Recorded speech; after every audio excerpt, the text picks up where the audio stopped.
Bókin heitir Mandla og hún fjallar öldrunarlækni sem heitir Eva sem er nýflutt frá Danmörku og flutt hérna heim til Íslands og komin með vinnu á hjúkrunarheimili.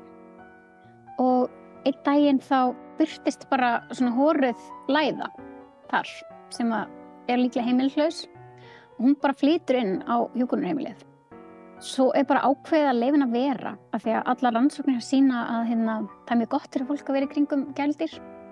En svo fara þau fljótlega, eða Eva fer fljótlega að taka eftir því að alltaf þegar læðan leggst upp í hjá einhverjum eða fer svona að halda sig nærri einhverjum á heimilinu, þá deyr manneskjan nokkrum klukkutímum síðar.